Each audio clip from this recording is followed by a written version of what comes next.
Bueno, muy buenos días a todos nuestros amigos de la contratación estatal.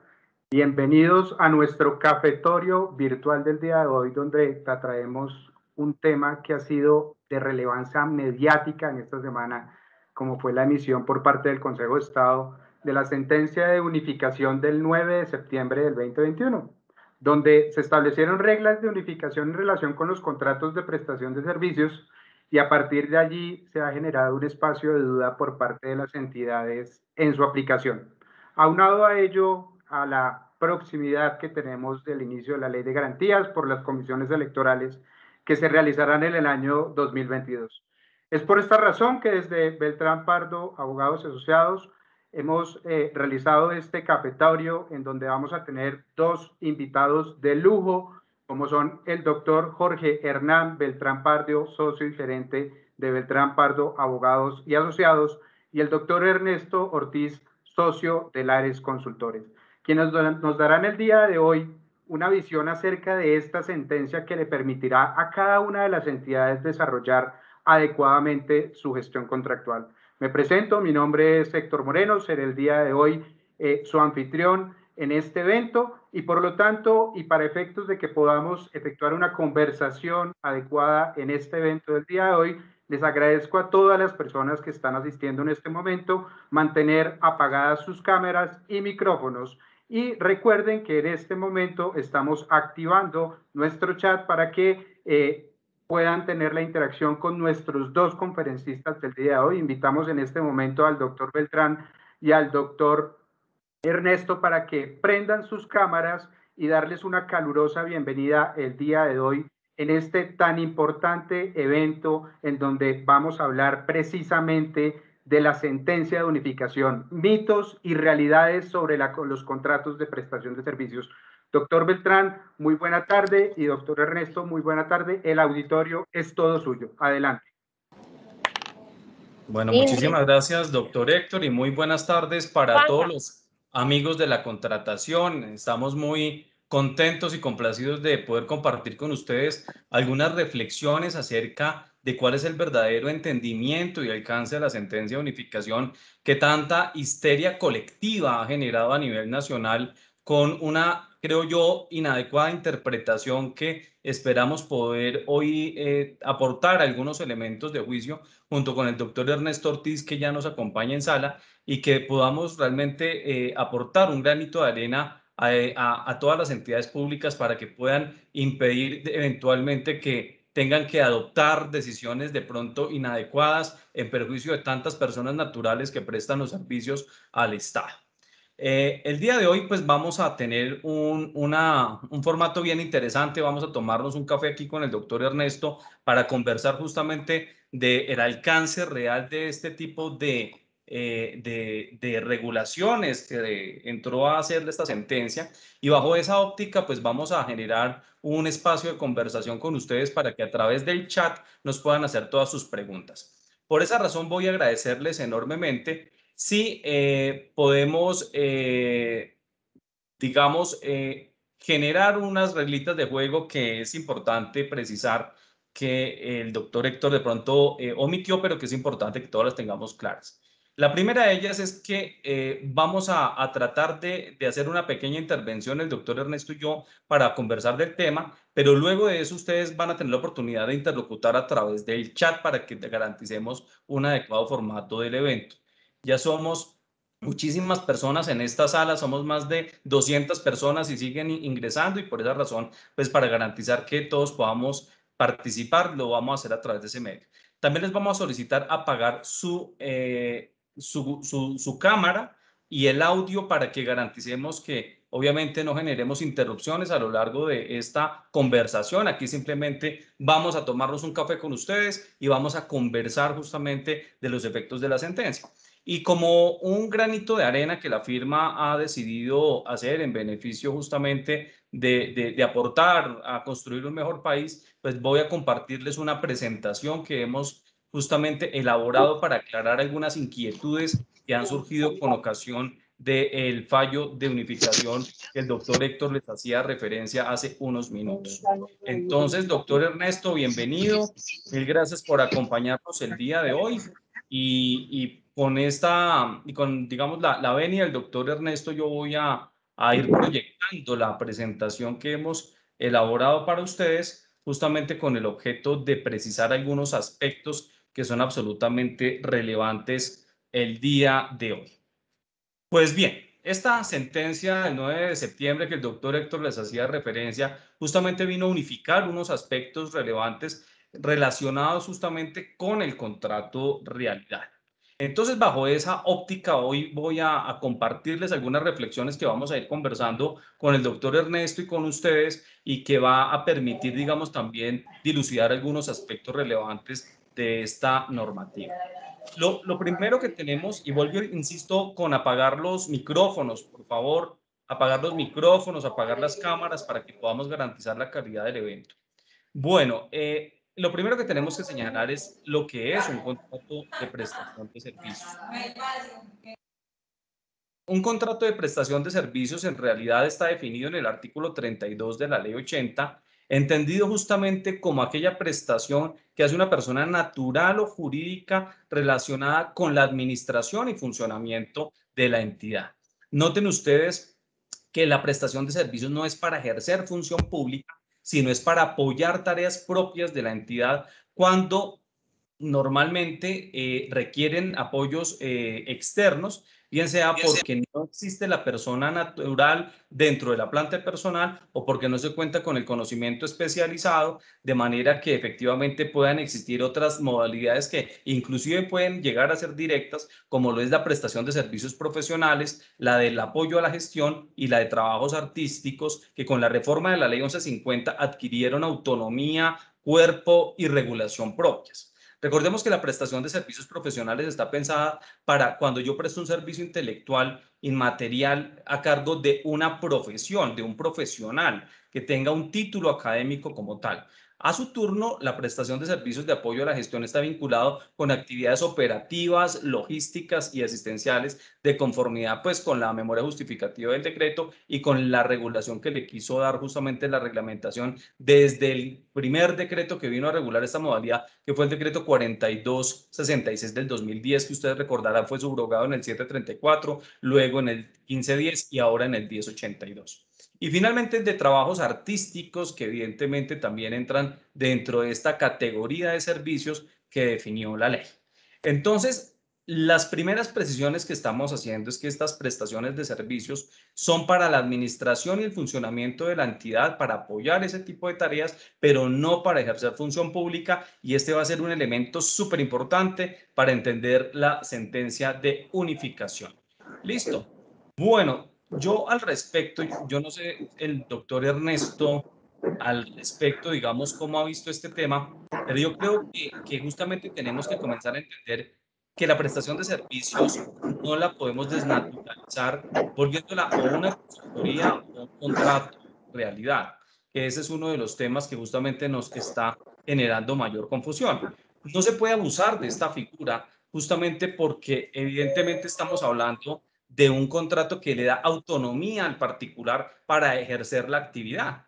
Y tampoco podemos satanizar la prestación de servicios profesionales como que es una figura necesariamente arbitraria o abusiva con las personas, porque no podemos negar que más de 2 millones de personas en este momento viven y subsisten gracias a esa modalidad de trabajo que ha permitido la contratación estatal.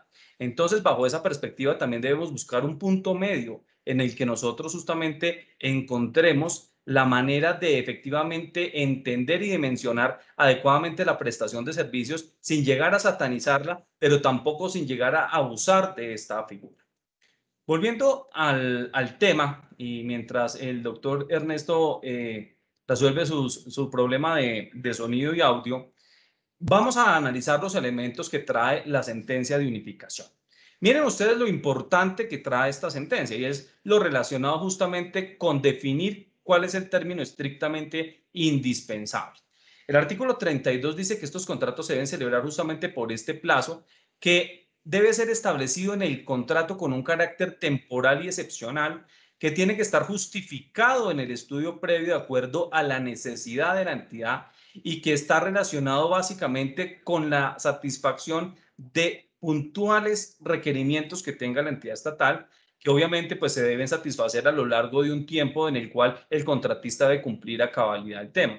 Pero aquí es donde vienen los malos entendimientos. Entonces suponemos que si hay un contrato recurrente a lo largo de varios años sobre un mismo objeto contractual, entendemos que no es un contrato estrictamente, que no se celebró por un plazo estrictamente indispensable. Y ese es un error gravísimo. Es como decir que yo no puedo contratar aseo en cafetería y puedo contratar vigilancia todos los años porque es un servicio recurrente. Es una cosa absolutamente mal interpretada.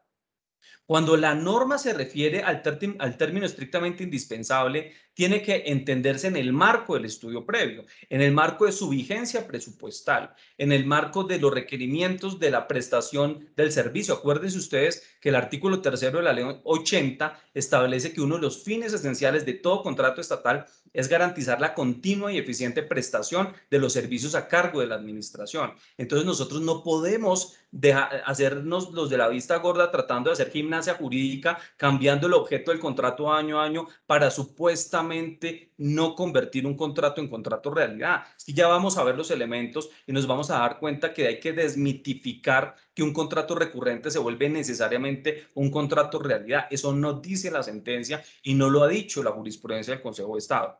Lo que sí se ha dicho es, oiga, el plazo estrictamente indispensable dependerá de cada negocio jurídico, de cada estudio previo, y es posible, por ejemplo, que si una entidad pública tiene un proceso judicial que se demora 10 años y tiene contratado un apoderado para que lo acompañe a lo largo de ese proceso, el hecho de que ese contrato se celebre o se celebren varios contratos año a año no vuelve per se el contrato realidad. Simplemente es una necesidad recurrente de la entidad que va a estar relacionada con el mismo objeto para satisfacer una necesidad que se mantiene a lo largo de la entidad, a lo largo del tiempo por parte de la entidad.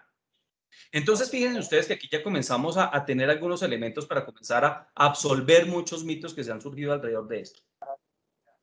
Adicional a lo anterior, debemos tener presente que justamente es en el estudio previo donde yo defino por qué necesito al contratista, para qué lo necesito y por cuánto tiempo lo necesito, lo que evidentemente nos permite a nosotros vincularlo a la necesidad de garantizar una continua y eficiente prestación del servicio. Lo que es inadmisible es que una entidad estatal se abstenga de contratar afectando el interés público que está a cargo de esta. Las entidades tienen que celebrar los contratos que necesiten a efectos justamente de establecer cuáles son las necesidades de personas para apoyar la actividad que tenga a su cargo, entendiendo que las plantas de personal de las entidades estatales son limitadas, son finitas, son insuficientes y que lastimosamente por temas presupuestales y de todo orden no se han podido reestructurar, no se han podido muchas veces revisar a nivel nacional, tanto a nivel nacional como a nivel territorial, y eso hace impagaritablemente que las entidades tengan que salir a buscar personas que a través de esta modalidad presten sus servicios.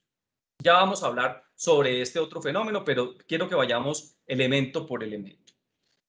Ahora, obviamente el Consejo de Estado me parece bastante razonable, entendiendo que los contratos no son una foto, sino son una película que va cambiando con el tiempo. Entonces aquí tenemos que entender que sin perjuicio de las prórrogas que puedan surgir en el camino del contrato, evidentemente el plazo que se prevé en el estudio previo puede verse modificado a lo largo de la ejecución contractual, derivado de una necesidad normalmente sobreviniente que no pudo resolverse en su momento. Una de esas razones, sobre todo a nivel territorial y a nivel nacional también sucede, es porque el presupuesto tal vez no alcanzaba para celebrarlo por toda la anualidad. Entonces, cuando ya tenemos el presupuesto, normalmente podemos ampliar el plazo de los contratos. Pero digamos que es muy importante ahorita de cara a la ley de garantías electorales tener esto presente, y esto lo vamos a tocar al final de mi intervención. Sobre el periodo de los 30 días, y yo creo que este es el punto de quiebre que a muchos de ustedes los tiene interesados como en poder reflexionar.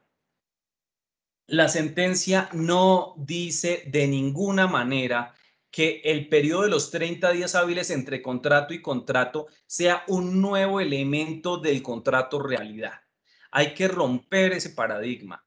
Lo que dice la sentencia es que efectivamente dentro de la solución de continuidad que se puede dar entre distintos contratos de prestación de servicios, debe tenerse una especie de periodo de carencia de 30 días hábiles, considerando justamente una postura que la Corte Suprema de Justicia ha asumido para establecer si existe una sola relación laboral o existen varias relaciones laborales, de establecer si existe un plazo razonable de 30 días hábiles entre contrato y contrato, que es un plazo presuntivo, pero que la misma sentencia dice habrá que analizar caso a caso si eventualmente en alguna particularidad puede verse que, independientemente de que no se haya dado ese plazo de 30 días que haya sido superior, se pueda establecer efectivamente que existe un contrato realidad.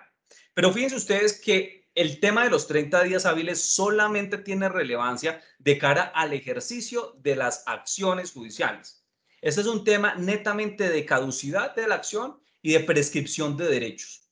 Porque lo que sucede es que en el caso de la sentencia, la contratista que demandó a la Personería de Medellín justamente se refería a la vinculación de distintos contratos de prestación de servicios que tuvo con la entidad por más de 10 años, y el Consejo de Estado tenía que analizar si tenía que referirse a la caducidad o a la prescripción de los contratos más antiguos o si podía interpretar que todos esos contratos configuraban una sola relación laboral. Y lo que concluyó, digamos, el alto tribunal fue que efectivamente, dándose o configurándose los tres elementos del contrato realidad que ya vamos a analizar, pues evidentemente ahí, digamos, adquiría relevancia la discusión de si era un solo contrato laboral o si eran varios. Y finalmente, pues el Consejo de Estado determina esta regla para establecer cuándo un contrato realidad se convierte en varios o en uno solo, dependiendo de estos plazos, digamos, de carencia entre un contrato y otro. Por esa razón es un error entender que entonces yo tengo que garantizar siempre entre contrato y contrato con el mismo contratista un plazo de 30 días hábiles para no configurar un contrato realidad. Eso es un absoluto error. La sentencia no dice eso. La sentencia dice, mire, con o sin prórrogas de contratos o con o celebración de nuevos contratos, lo que configura el contrato realidad son unos elementos que ya vamos a pasar a abordar y que configuran que efectivamente el contrato de prestación de servicios se desnaturalizó en un verdadero contrato laboral. Pero el plazo de los 30 días hábiles allí no tiene nada que ver, porque yo podría celebrar un contrato con 3 días de diferencia entre contrato y contrato, pero si el contratista conserva todos los elementos de la autonomía que rompen la subordinación, nunca, óiganme bien, nunca habrá un contrato realidad por pocos días que haya entre celebración de un contrato y el otro. Entonces aquí ya comenzamos a darnos cuenta que realmente estamos haciendo una lectura demasiado apresurada de una conclusión que el Consejo de Estado jamás quiso decir y que además en la sentencia, si ustedes lo leen con detenimiento, no lo dice en ninguna parte. Lo que sí dice es que hay que tener muchísimo cuidado en que obviamente no configuremos en primer lugar un contrato realidad si es que estamos realmente celebrando un contrato de prestación de servicios, y que evidentemente pues que cuando ya el contratista que va a demandar a la administración quiere acreditar justamente un tema de caducidad, de no prescripción de sus derechos, pues obviamente tendrá la carga de demostrar que no ha habido este plazo entre contrato y contrato, pero eso es un tema de cara a reclamar una relación laboral de largo aliento y no de configurar como tal un contrato realidad, como ustedes lo pueden ver justamente en pantalla, que es lo que dice la sentencia. Ahora bien, la tercera regla jurisprudencial que establece esta sentencia es la improcedencia de la devolución de los valores que el contratista hubiese asumido de más. Resulta que lo que demandaba la accionante era que le devolvieran los valores que ella pagó de más por concepto de su seguridad social, porque se supone que el patrono asume un valor, un porcentaje del valor de la cotización y el empleado asume otra. El Consejo de Estado determinó que al ser una contribución para fiscal que es en beneficio directo del contribuyente y que no engrosa el erario público, no debía devolvérsela el dinero. Sin embargo, al respecto hubo un salvamento de voto que me parece a mí que tiene toda la razón, y es que la reclamación de la accionante no era la devolución integral de todos los recursos de la seguridad social, sino que se refería única y exclusivamente a que le devolvieran el excedente de lo que ella pagó, que se supone en el marco de un contrato laboral debía asumir su patrono. Entonces, en ese punto creo yo que seguirá habiendo una discusión, a pesar de que ya hay una regla de unificación, pero yo supondría que en algún momento el Consejo de Estado tendrá que revisar pues esta postura que me parece a mí que es un poco equivocada cuando se configura en realidad un contrato laboral. Entonces recordemos cómo se configura un contrato realidad.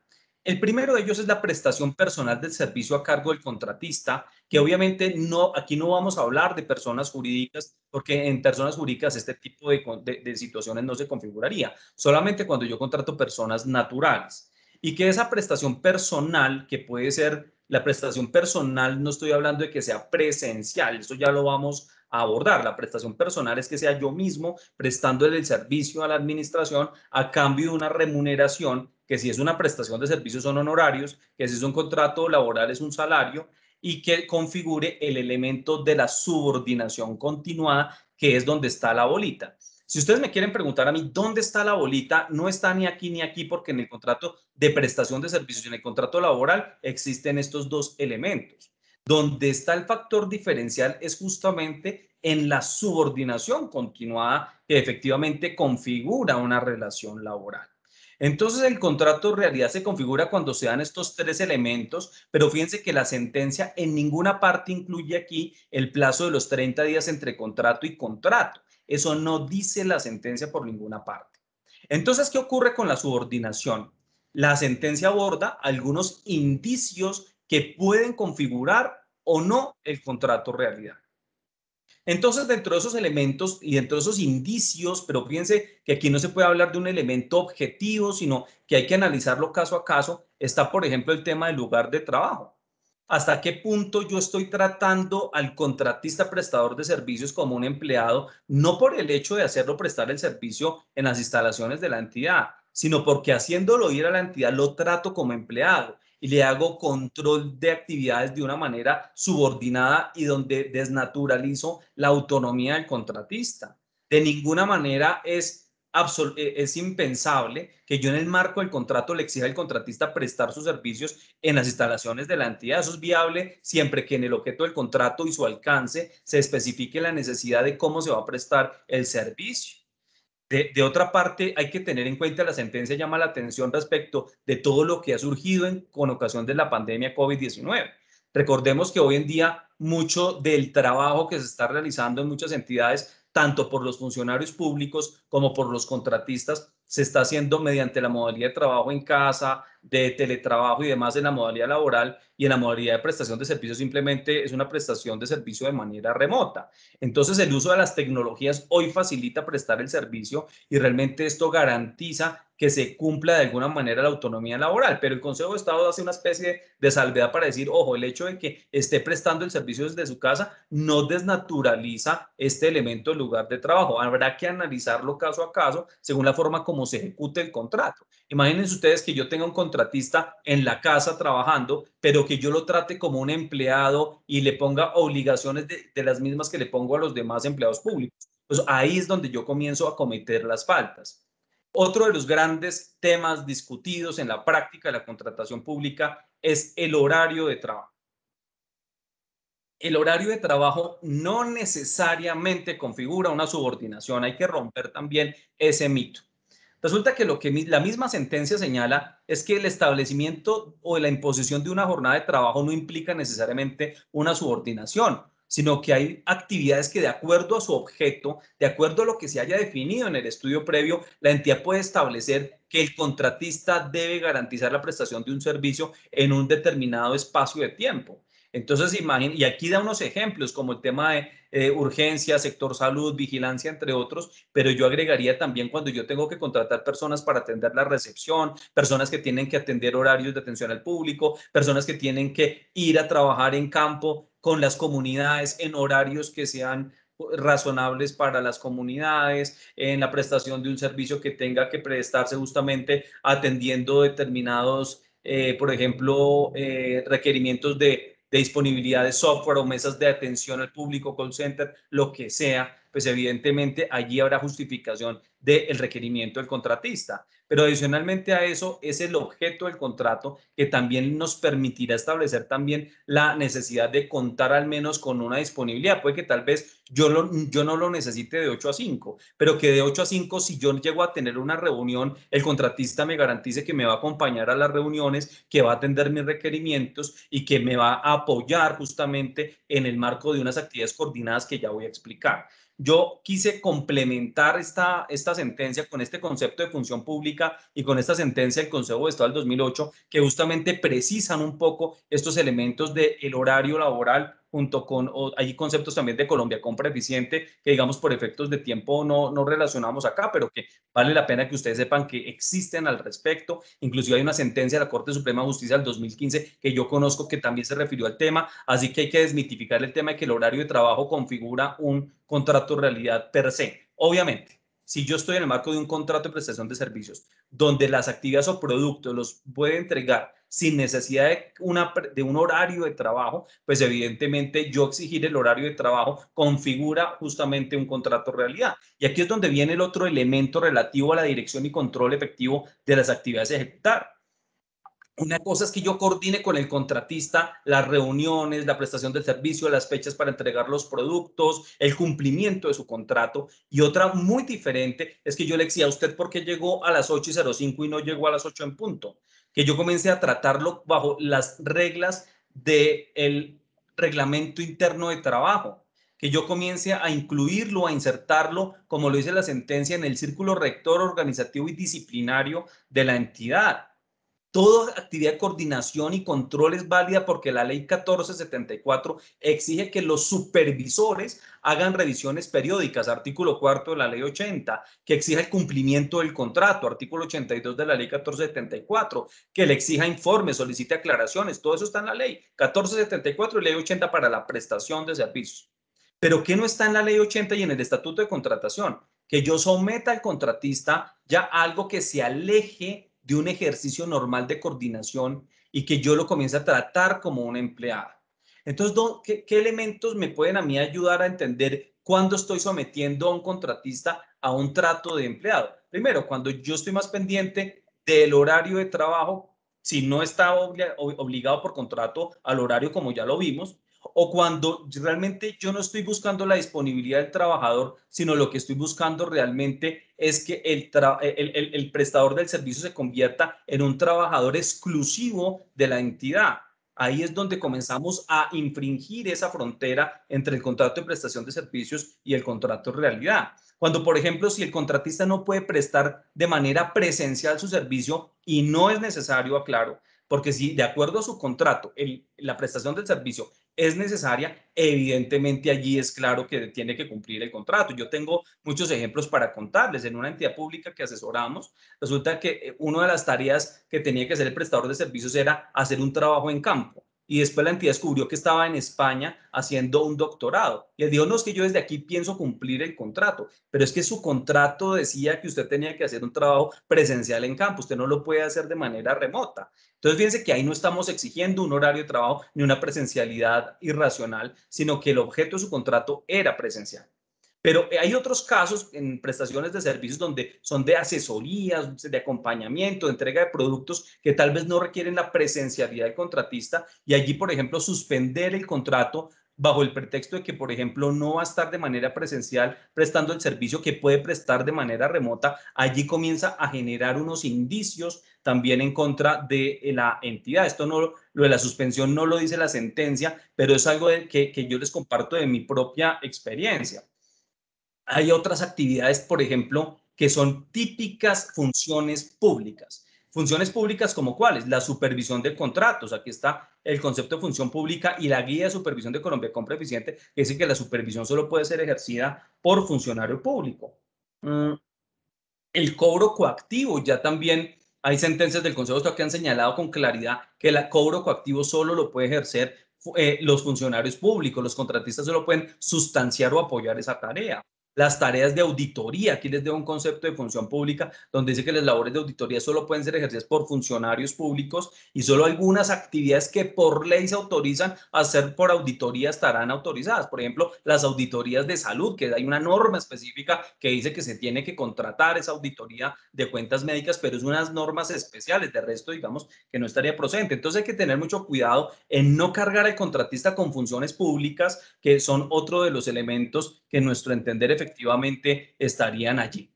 Ahora bien, otro elemento de la subordinación es también las actividades o tareas a desarrollar que correspondan con las asignadas a un funcionario de planta.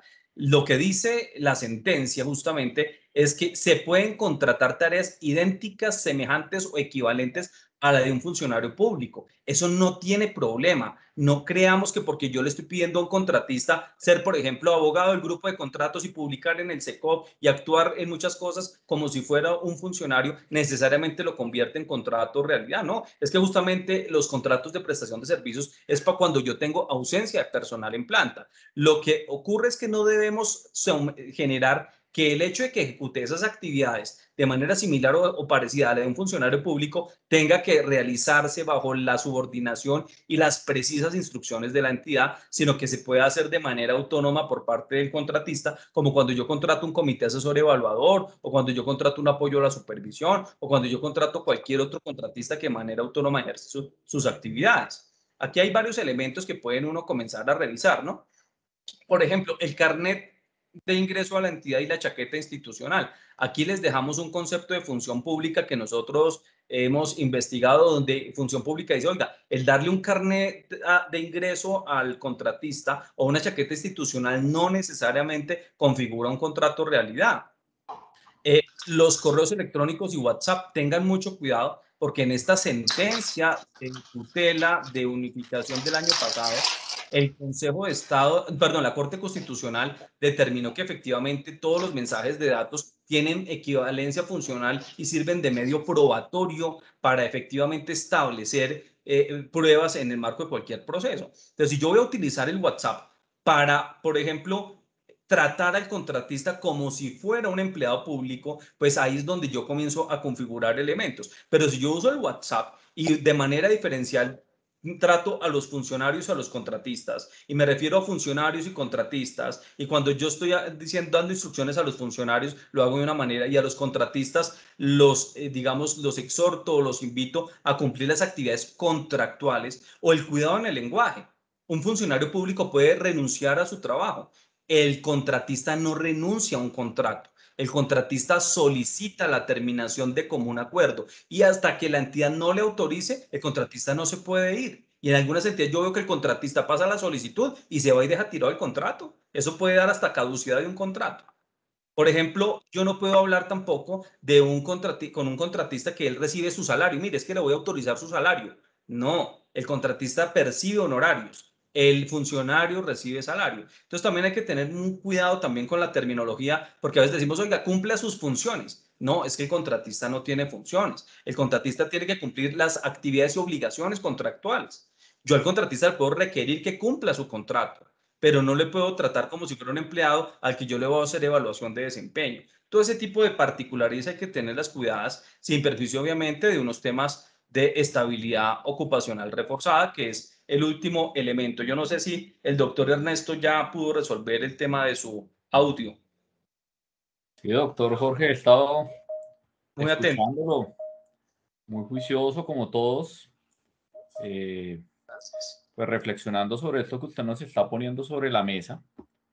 Yo no quiero interrumpirlo, pero solamente voy a hacer una reflexión antes de que usted continúe y es todo esto que usted está diciendo que es cierto, digamos, a la luz del derecho, pero sí creo que parte de una mala práctica que hizo carrera entre nosotros y es enmascarar las relaciones laborales con contratos de prestación de servicio. Porque claramente, doctor Jorge, si a mí hoy me ofrecen un puesto, les voy a decir que no me falten al respeto, que por favor, llevo mucho tiempo, que yo soy feliz siendo un abogado consultor con contratos de prestación de servicio y que lo que yo vendo son servicios jurídicos y que mi firma vende servicios jurídicos. Y entonces no me interesa hacerlo y yo creo que mi firma legítimamente vende servicios jurídicos y yo los vendo pues ya hace unos años. Pero sí creo que hay muchos contratistas dentro del Estado colombiano que es la forma de enmascarar una relación laboral, porque exactamente tiene lo que usted ha venido describiéndonos con gran paciencia y con gran detalle, que es la subordinación, ¿no? Yo lo dejo ahí y lo dejo continuar y si quiere continuamos ahora cuando termine. Perfecto, mi doctor Ernesto. Yo también estoy de acuerdo contigo. Yo creo que también hay que desmitificar que el contrato de prestación de servicios necesariamente es un abuso para muchas personas. Muchas personas viven de eso y viven con 2 y 3 y hasta más contratos y lo hacen de manera muy, muy solvente. Obviamente hay personas que quisieran lo contrario y yo creo que también hay que respetar que hay personas que quieren vinculación laboral con sus prestaciones y tener un solo ingreso, y al respecto yo creo que es sumamente importante tener la claridad de que las entidades públicas definitivamente sí tienen que revisar algunas formas de vinculación sin tampoco satanizar la prestación de servicios. Yo también creo que inclusive algunos ex servidores públicos que con los que somos amigos han manifestado también lo mismo que el doctor Ernesto. Yo no quiero volver a ser servidor público, yo prefiero dedicarme a la asesoría y la consultoría, y creo que es un área de trabajo también supremamente importante que yo también ejerzo con muchísimo agrado, que me gusta, que me encanta, pero que realmente obviamente hay que mirarlo siempre desde todas las ópticas, y yo creo que esta es una gran oportunidad de hacerlo. Con la Yo venida del estoy doctor seguro, doctor Ernesto, Jorge, que si un día yo lo llamo a usted, le digo que si se anima a ser secretario general del IMPEC, usted me bloquea. me saca de Facebook, ¿no? me abstengo de responder. Bueno, ya para cerrar, doctor Ernesto, y de pronto empezar a charlar también con todos los asistentes, quería incluir un tema importante que es la estabilidad ocupacional reforzada. No podemos entender bajo ninguna circunstancia, que el hecho de que haya, digamos, estabilidad reforzada de un contratista genera configuración de un contrato realidad. En esta sentencia de unificación de la Corte Constitucional se aclaró que, con independencia de la forma de vinculación de la persona, cuando se tiene una situación de especial protección constitucional, se entiende activada la estabilidad ocupacional reforzada, que lo que implicará es la celebración de contratos de prestación de servicio sucesivos, independientes, que garanticen un ingreso mínimo vital a la persona natural. Pero esto no configura un contrato realidad. Lo que configura simplemente es una estabilidad en virtud del principio de solidaridad constitucional, que también a veces en algunas partes se ha malinterpretado. Esto no lo aborda la sentencia, pero quería incluirlo dentro de los elementos de la discusión para este café que estamos conversando el día de hoy. Entonces, digamos que yo quisiera, aprovechando la venia del doctor Ernesto, abordar algunas recomendaciones que quisiera discutir justamente con él y con ustedes. La primera: hay que comenzar a capacitar a las áreas encargadas de estructurar los procesos para que en los estudios previos definan muy bien la necesidad de la prestación del servicio. ¿La requieren presencial o remota, o es indiferente? ¿La requieren con un horario o sin horario, una jornada o sin jornada? ¿La requieren por productos o prestación mensualizada? ¿Cómo requieren su servicio? Muy importante capacitar también. Miren, el contrato realidad se configura, pónganme toda su atención, no en la celebración del contrato. El contrato realidad se configura es en la ejecución contractual.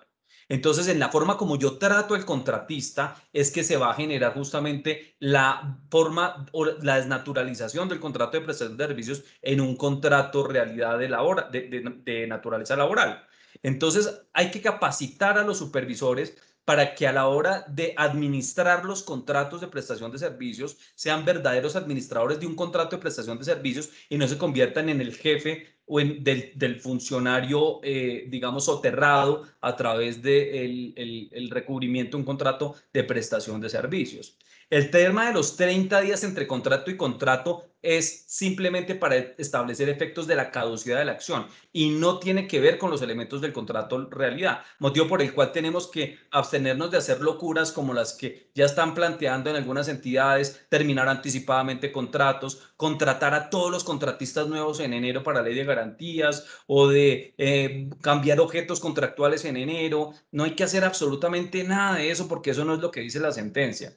En cuarto lugar, hacer una adecuada planeación, más cuando se nos viene ley de garantías, para dejar claramente establecidos cuáles van a ser las actividades de nuestros contratistas que apoyen las tareas propias de la entidad y que no se conviertan en función pública. La estabilidad ocupacional reforzada no configura un contrato laboral, simplemente es una de las garantías constitucionales que la Corte ha establecido independientemente del tipo de vinculación.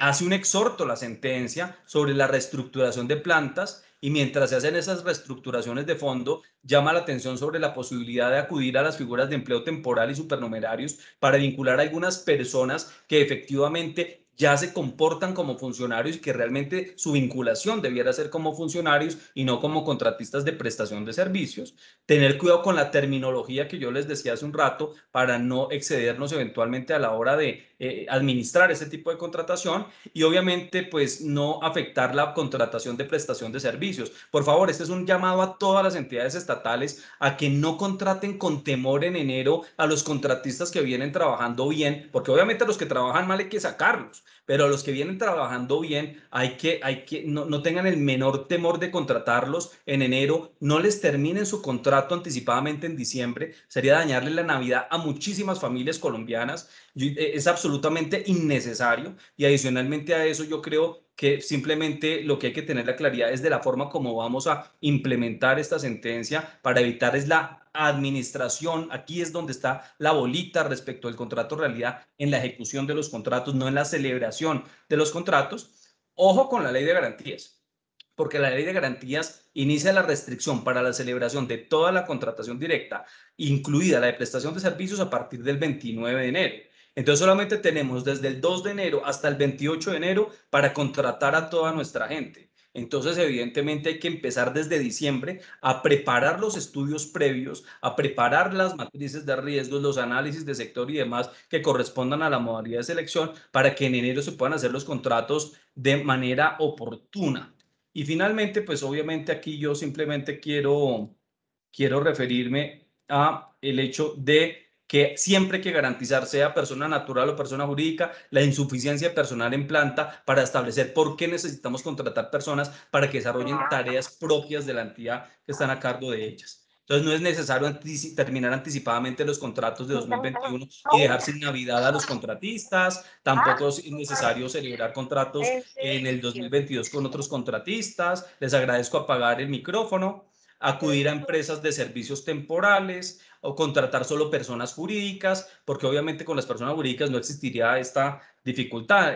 Pueden seguir, digamos, en muchos esquemas contractuales justamente sin ningún problema, porque la planificación a largo plazo no es pensar en decisiones futuras, sino en el futuro de las decisiones presentes tomadas de manera informada justamente a través de distintos medios. Entonces, yo no sé, doctor Ernesto, yo quería ya ahora sí escucharte tus reflexiones alrededor de esta sentencia que me parece importante tu punto de vista y que podamos conversar aquí con la gente y absolver algunas preguntas que tenemos aquí en el chat.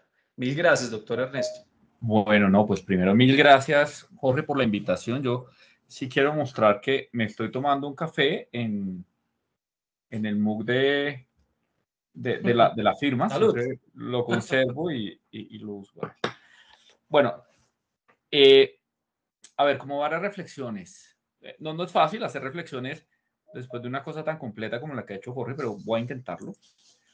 Y voy a hacer unas de orden práctico y otras de orden jurídico. Voy a empezar, antes de que se duerman, entonces voy a empezar por las de orden jurídico. El concepto de contrato realidad no es nuevo en el derecho ni se creó en esa sentencia.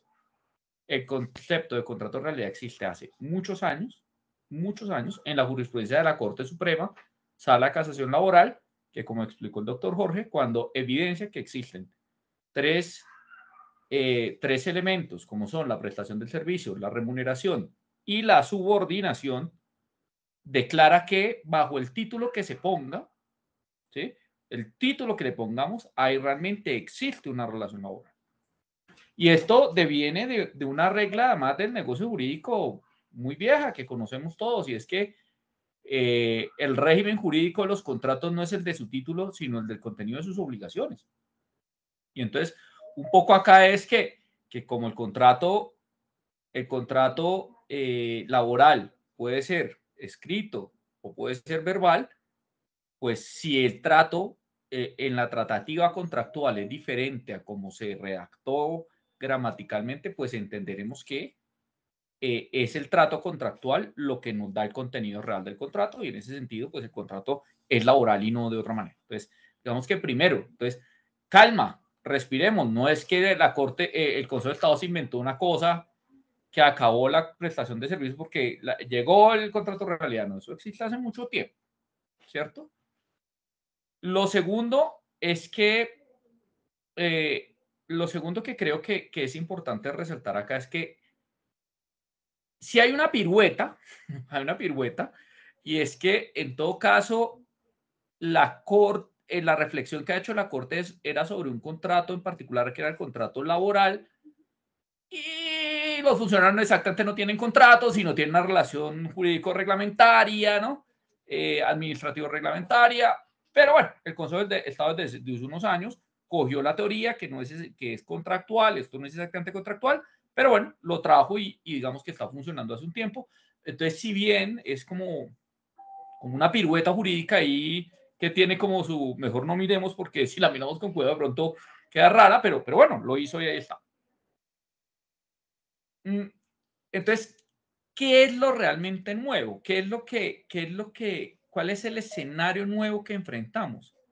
Yo creo que el escenario nuevo que enfrentamos es un mal comunicado de prensa. Eso es lo que yo creo. Yo creo que es un mal comunicado de prensa.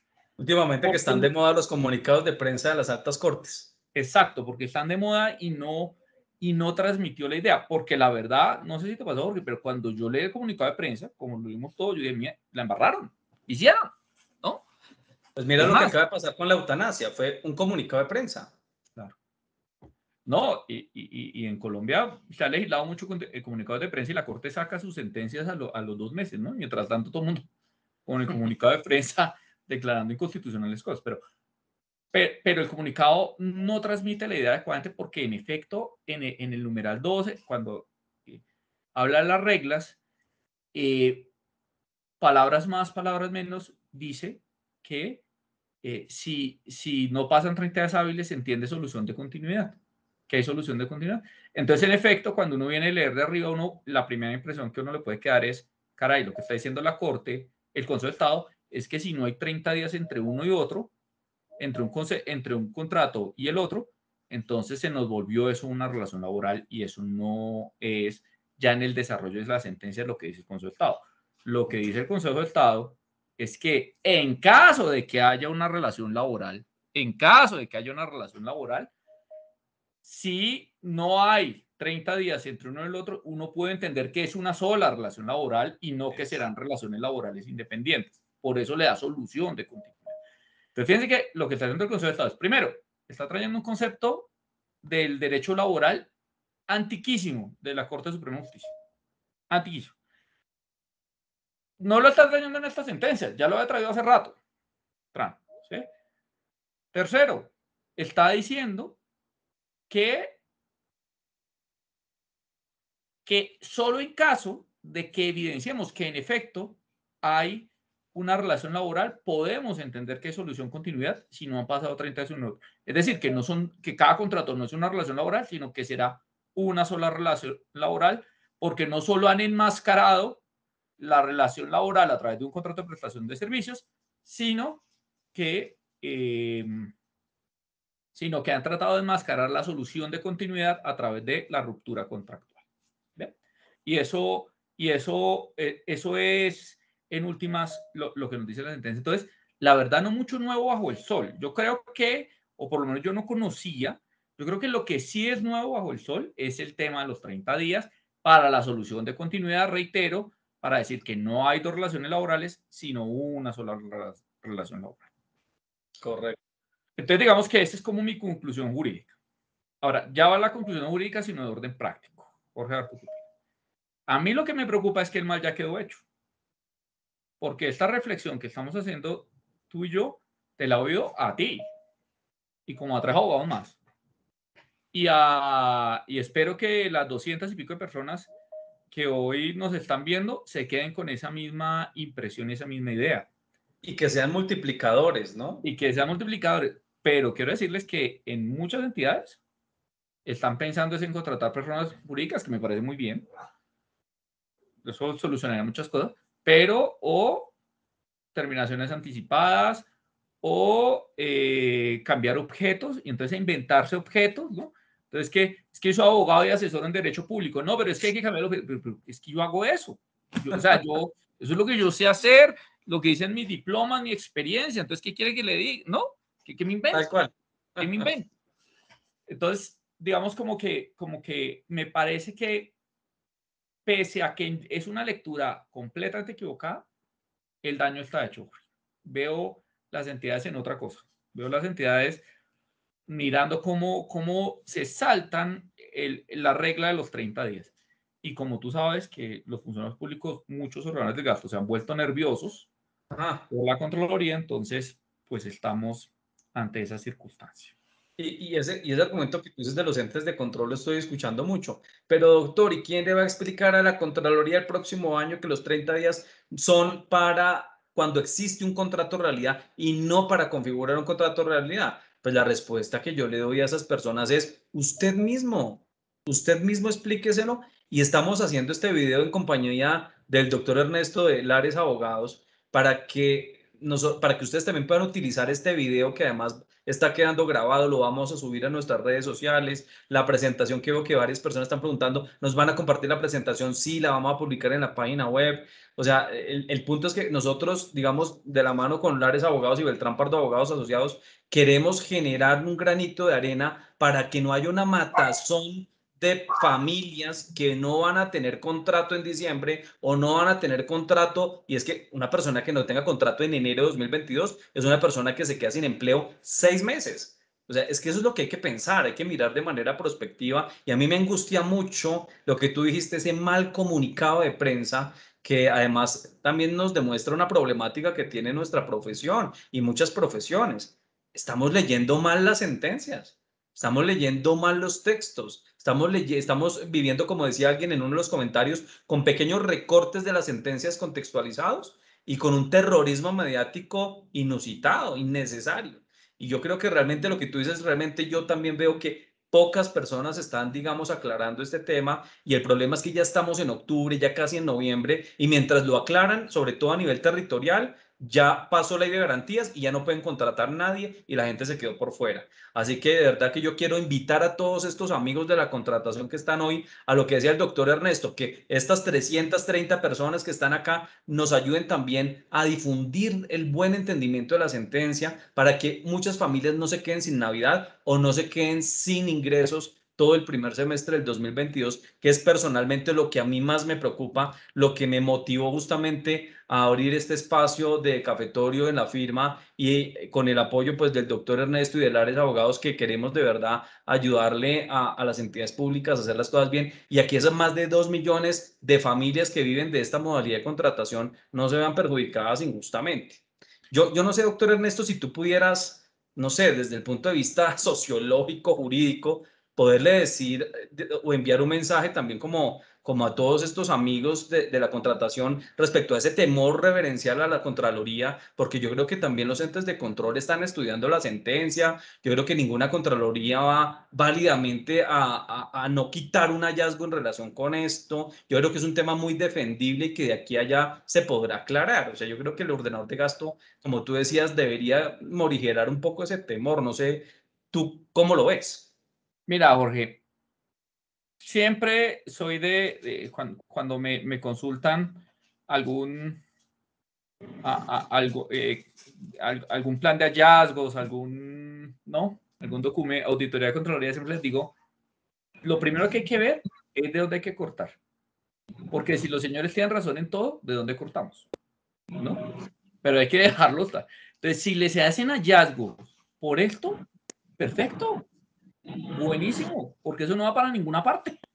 Eso no va para ninguna parte y entonces cortamos por ahí, o sea, es por donde ellos se tienen que echar para atrás porque es que no hay forma de leer esto de otra manera. Al contrario, me parece que una lectura como la que se dio en prensa, una lectura rápida del comunicado de prensa, nos deja en una posición no solo de maltratar 2 millones de familias y su Navidad y la reactivación económica del país y la ejecución, resulta en la prestación del servicio público. O sea, 6 meses el Estado colombiano tirado.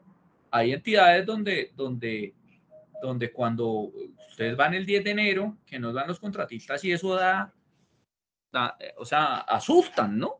Y hasta que no contraten a Martica, que es la que hace los contratos, pues no pueden empezar a contratar, ¿no?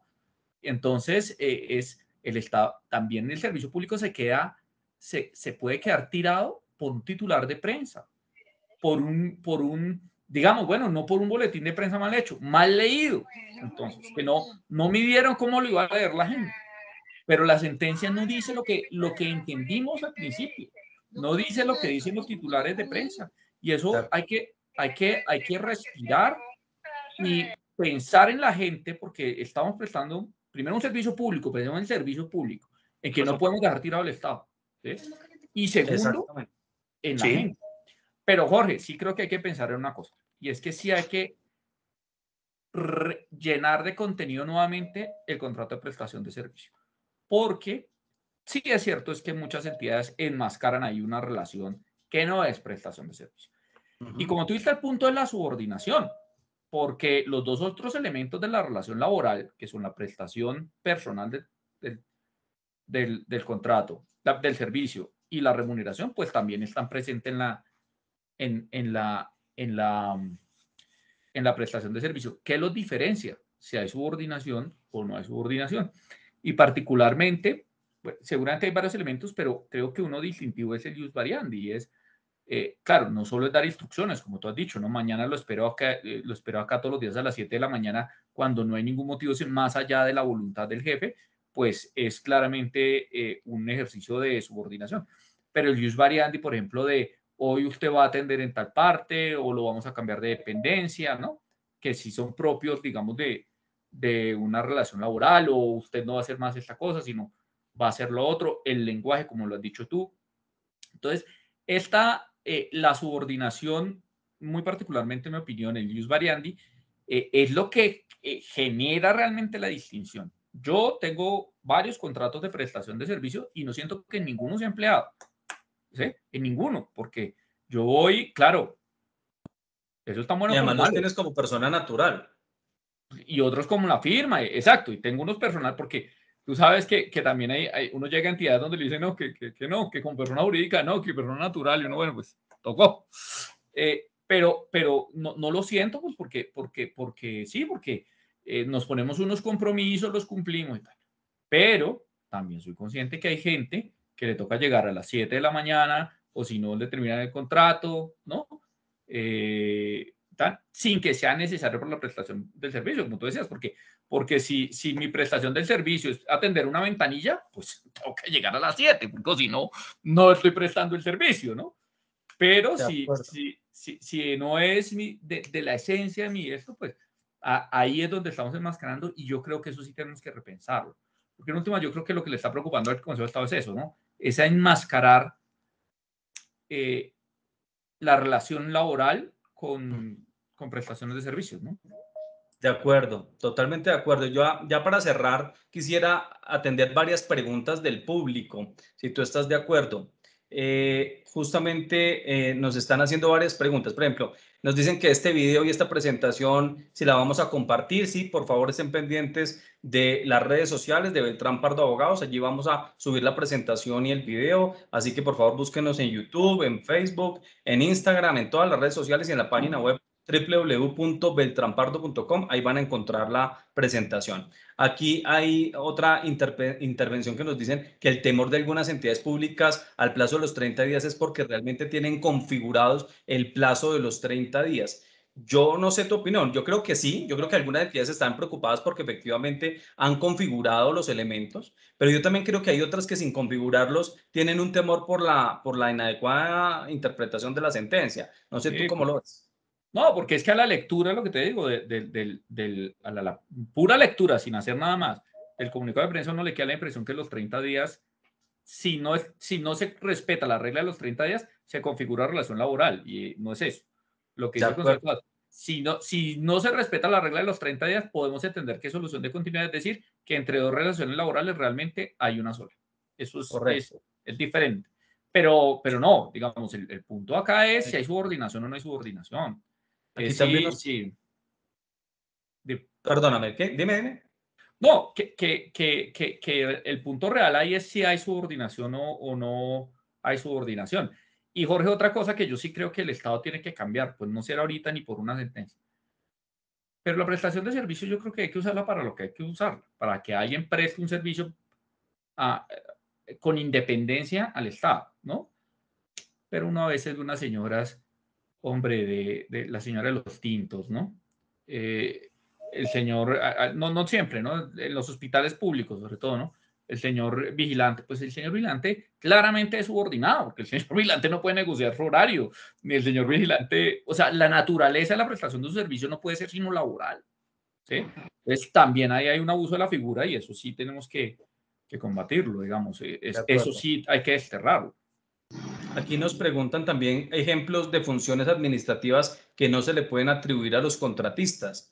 Yo en la Firmar contratos. presentación les mencionaba algunas, como la supervisión de contratos, el cobro coactivo, la realización de auditoría. Yo no sé si a ti se te ocurre algún otro o puedas dar algún tip que pueda complementar lo que ya dijimos sobre cómo no asignar funciones públicas a un contratista. No, por ejemplo, ser el ordenador del gasto. El contratista puede ser el contratista más importante de la entidad, ¿no? Y no puede ser el ordenador, no puede tener la función de ordenador del gasto, no puede firmar los actos administrativos. Es una línea difícil, pero en general nos tocará estudiarlo muy profundamente, pero normalmente como la que yo uso mentalmente es cuando se está ejerciendo realmente la función pública. Y eso De sí no lo acuerdo. puede hacer un contratista. El contratista puede ayudar en la función pública, por supuesto, también la ejerce en la medida que su opinión y responde porque firmamos, ¿no? Sí, de Pues acuerdo. a ti de paso no le mandan el otro sí y me firma acá al lado, doctor, porque si no, ¿para qué lo tengo, no? Pues ¿para qué le pago si no es aquí que respondamos todos? Pero el acto de comprometer la entidad, el acto de firmar por la entidad, pues si no lo puede hacer sino un funcionario público, y ese me parece a mí que es como la división parteaguas ahí. De pronto uno podría incluir realizar actividades de control interno, participar como miembro de un comité interno de trabajo, coordinar actividades de equipos de trabajo.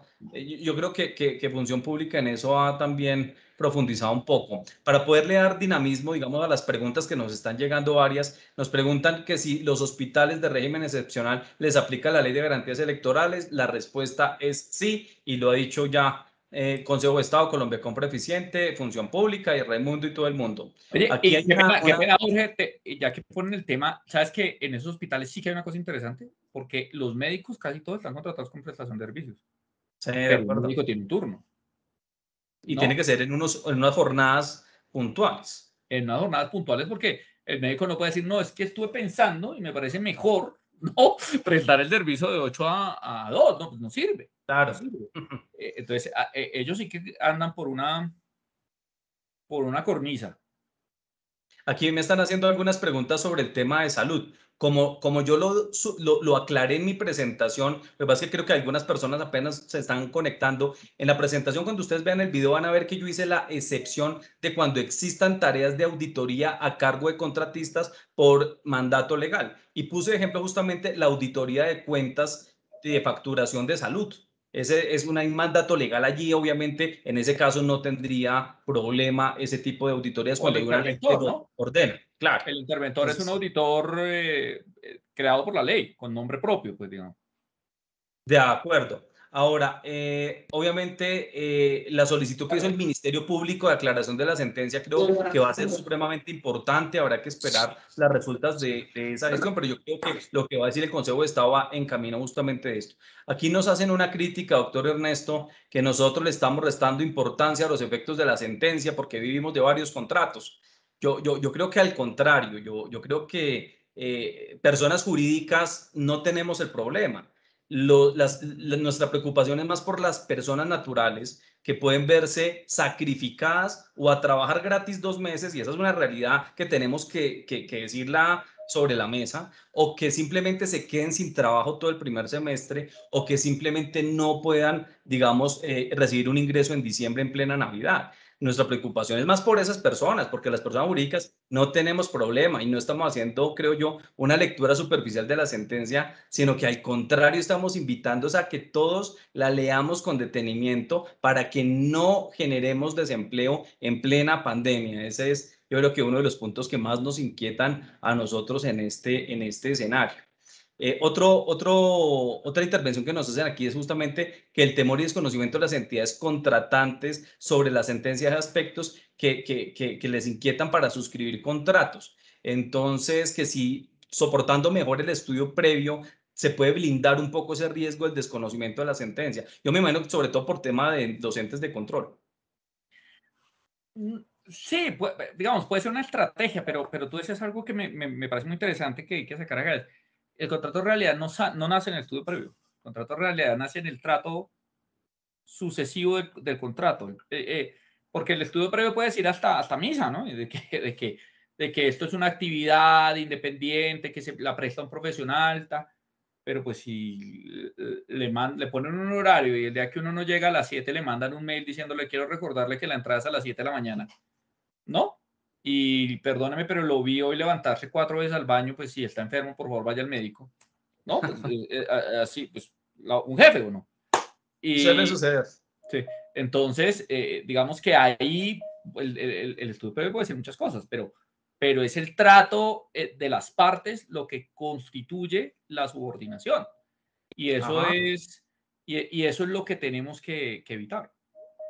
Sí, ahora mira esta pregunta. Nos dicen que si el 31 de diciembre termina un contrato, si se puede contratar a una persona después de ley de garantías electorales, teniendo en cuenta los 35 días hábiles.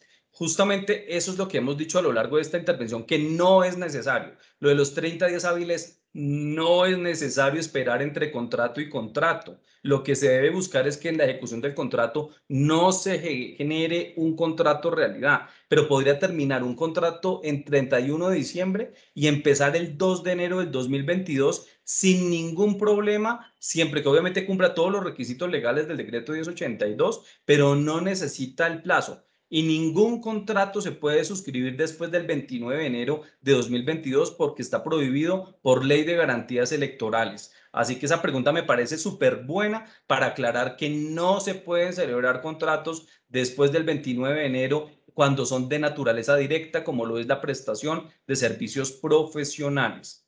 Ya digamos, para cerrar con la última pregunta que yo quería de pronto aprovechar, digamos, el tema del término estrictamente necesario. ¿Tú qué recomendarías para que sea claro en un estudio previo cuál es la necesidad y por qué se requiere contratar por 6 meses, por 11 meses o por el plazo que la entidad lo requiere? Mira, ese es un tema no menor, ¿cierto? Ese digamos que ese sí, y ese sí es un tema de estudios previos. Yo lo que creo ahí como debe construirse, ¿no? Es a la luz de la necesidad de la entidad. Digamos que no he dicho nada brillante, pero lo que sí creo es que muchas veces dejan al abogadito que hace el estudio solo, el estudio previo solo, y mira usted cómo justifica eso. Pero la verdad es que en el mundo ideal, esto debería ser casi que una certificación de cómo se llame el área de recursos humanos. Cada entidad tiene un nombre diferente, ¿sí? Pero en Secretaría General siempre hay alguien que se encarga de eso, del recurso humano, y es el que le puede decir, hay, no hay, y si lo van a contratar, ¿sí? porque en una mezcla entre no está el personal que no existe nadie en planta que nos pueda prestar el servicio, ¿sí? Es un servicio que se requiere permanente o durante 5 meses, durante 3 meses, lo que sea. Y durante esos 6 meses no se va a contratar, pues queda construido el argumento y no debería tener problema. De acuerdo. Nos siguen llegando preguntas, pero simplemente quisiera atender unas que me parecen interesantes, doctor Ernesto. Por ejemplo, el tema de si... se me perdió la pregunta porque están llegando varias y me corrieron la pregunta que tenía ya lista por acá, que era bien interesante. Que sí, bueno, yo puedo celebrar un contrato en enero para que inicie en febrero. Sí, eso no tiene ningún problema. La celebración de actas de inicio, sesiones de contrato, modificaciones de contrato se pueden dar durante la ley de garantías electorales sin ningún problema, sobre lo cual ya el Consejo de Estado de Colombia de Compras lo han aclarado. Aquí nos dicen que los objetos, ya dijimos también a lo largo de este video que no es necesario hacer cambios de objetos si usted necesita ese objeto, ese mismo objeto el próximo año. Lo que usted necesita es garantizar que en la ejecución del contrato no lo convierta en contrato realidad. Nos preguntan que si una recepcionista, contratar una recepcionista de la entidad por prestación de servicios configuraría un contrato realidad por el horario. Ya lo dijimos, ¿cierto, doctor Ernesto? Sí, ya lo dije. Pero No, sí, ahí sí que hay riesgo, ¿no? O sea, no, pero hay riesgo. Ajá, el objeto del contrato tendría que dejar claro que la prestación del servicio de recepción tiene que ser en horario laboral o en horario de atención al público, de tal hora a tal hora. O sea, yo creo que eso inclusive hay que dejarlo de frente en el estudio previo. Sobre la posibilidad de hacer contratos 11 meses por la continuidad laboral, que si necesariamente es un disfraz o no, yo creería pues que eso depende. Si yo realmente necesito a la persona como funcionario, pues vincúlelo por supernumerario, por planta temporal, pero si no, pues es un prestador de servicios que está cumpliendo una obligación. No, Bueno, por ejemplo, bueno, no hacen entidades, pero hay entidades que necesitan asesoría jurídica todo el año, porque la asesoría jurídica, los problemas no se presentan en abril, ¿no? Y en agosto, y pues en noviembre nos echamos la bendición. Entonces, digamos, y esas son las entidades que uno más quiere, ¿cierto? Bonito. En enero, ay, no, tan queridos. Sí, totalmente. O sea, uno se suda porque ojalá le den un contrato a Claro, los 12 meses, ¿no? Pero eso no pasa.